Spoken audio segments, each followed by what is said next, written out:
Bon, nous voici au deuxième jour de notre périple à Lisbonne. On cherche le tram 28 pour faire le tour de Lisbonne, sauf que il y en a plein des trams, hein. Ils s'appellent tous 28A, 28B, 28B, 28C. Bon, on vient de faire déjà un petit tour, voilà, on s'est levé tard, on a déjeuné, tout va bien, on a un soleil magnifique. Alors, je vous le filme, hein, parce que c'est vrai que si vous êtes en France, il fait un temps pas terrible. Voilà, on se retrouve tout à l'heure une fois qu'on aura trouvé ce tram 28. Bon, ça y est, a priori, on est dans le bon. Voilà. Et on déambule dans les rues de Lisbonne. Ça secoue un peu quand même, hein, mais bon, voilà. Donc, on va faire notre petit tour et puis on va voir où il nous emmène. Bon, voilà, on est sorti, hein. Bon, il était temps. Parce que, sincèrement, la balade, waouh, ça secoue, hein. Ça secoue. Limite, on se... voilà, hein. C'est une expérience à faire.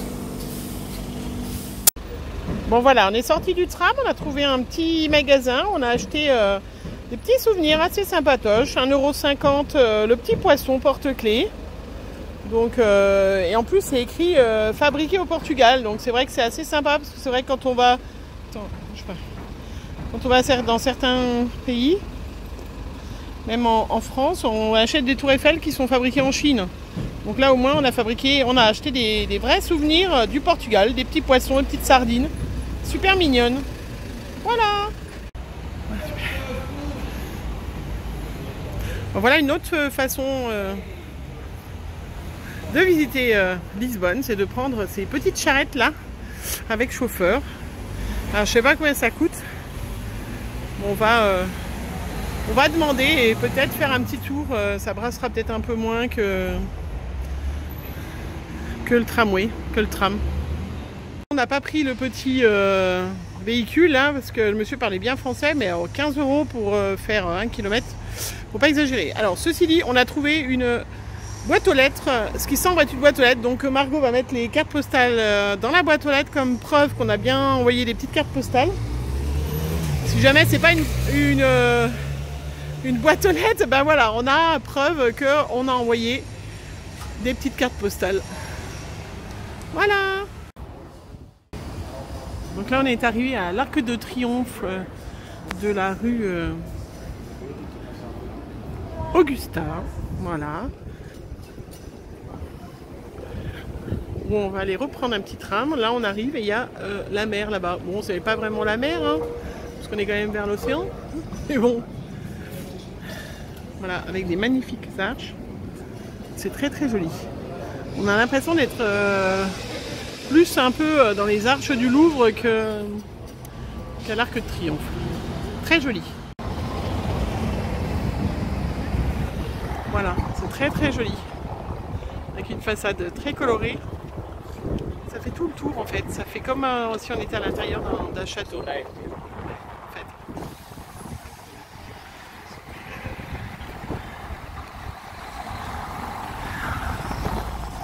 Voilà, et cette arche qui est très très beau. Il y a du vent, j'espère que ça souffle pas trop. Hein. Voilà. Donc a priori c'est la commémoration du 12 octobre 1833. Donc je pense que ça doit être Édouard VII, parce qu'il parle beaucoup ici à Lisbonne d'Édouard VII. Voilà, donc avec cet arc de triomphe de la rue Saint-Augustin, je vous dis c'est très très joli.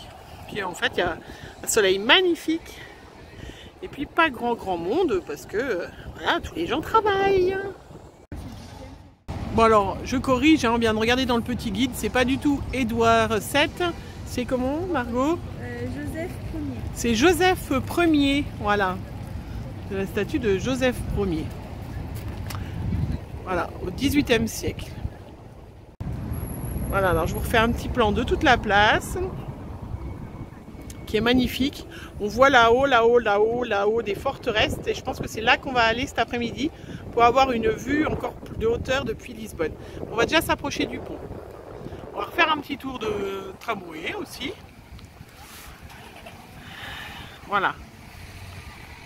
Et on aperçoit donc le Christ, je vais essayer de zoomer, le Christ Rei qui est là-bas. Bon, c'est un peu loin. Hein.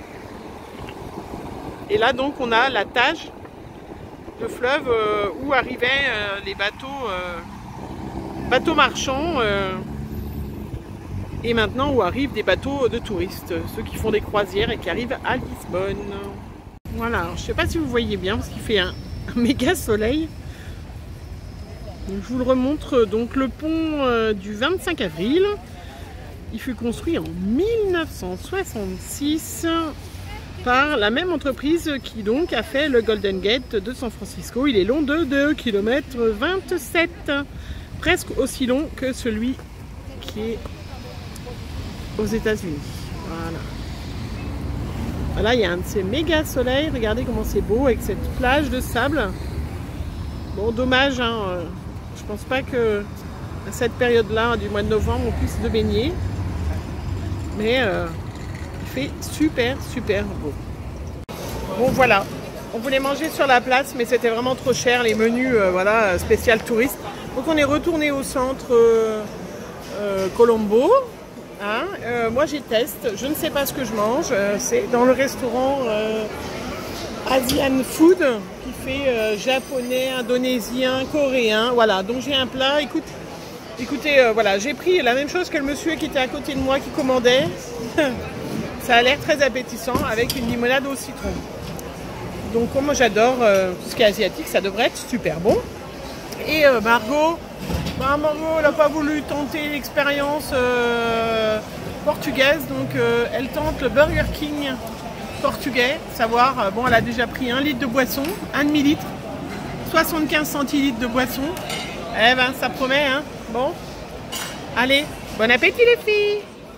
Restaurant, le problème c'est que tout est en portugais, et en plus il n'y a pas d'internet. Alors moi je vais manger rabalinho escalado con légumes. Et bien on verra bien. C'est la pêche du jour, hein, de toute façon. Bon, ce qui est bien dans le petit restaurant où on va, je ne sais pas si c'est chez tous les restaurants, ils nous offrent des petites barquettes de beurre salé, barquettes de beurre normal, un petit pâté de thon et un autre de sardines, je pense. Bon, alors c'est bien dommage qu'on puisse pas ramener dans l'avion à manger parce qu'on aurait ramené ça. Hein, chérie, je t'aurais ramené les petits trucs comme ça, tu aurais été super content. Voilà. Et puis bien sûr avec les petits pains. Des petits pains qui ne sont rien à voir avec le pain français, mais voilà. Bon, je vais arrêter de filmer, je filmerai juste mon assiette parce que Margot est en train de me dire qu'ils sont en train de croire que je suis une critique gastronomique. Et du coup, on va peut-être se faire jeter ou ils vont nous offrir le champagne. Bon, allez, à tout de suite. Donc, le serveur m'a conseillé le mérou. Je vais goûter avec des petites pommes de terre qui a été pêchées aujourd'hui. Et puis des petits haricots verts frais. On voit bien que c'est du super frais. Et ça a l'air très très appétissant. Je vous en dirai plus tout à l'heure. Bon, voilà, nous voilà sortis du restaurant. Alors, on s'est dit avec Margot que la prochaine fois, nous, on louerait dans cet hôtel-là. Parce que, pourquoi pas un hôtel 4 étoiles, hein, sans rire, histoire d'avoir le petit déjeuner au lit. Parce que là, comme on est que toutes les deux, ben voilà, nos hommes ne sont pas là et personne ne nous amène le petit déjeuner au lit. C'est plus qu'un petit déjeuner au lit, hein, tes 4 étoiles. Hein. Ah ben là, il te cire, il te lave ton linge, il te cire tes pompes. Hein, donc, on ne peut pas vous parler de cet hôtel parce que, voilà, nous, on a loué un petit appart juste à côté. Mais bon, un jour, hein.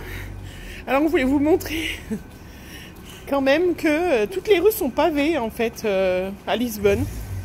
Voilà. Et on a très bien mangé. Moi j'ai mangé du mérou avec des pommes de terre, vous l'avez vu, c'était très très bon. Et puis Margot, bah, sa viande est très bonne comme d'hab. Hein. Bon, peut-être la prochaine fois si on y remange, elle va peut-être prendre autre chose. Et là on rentre à la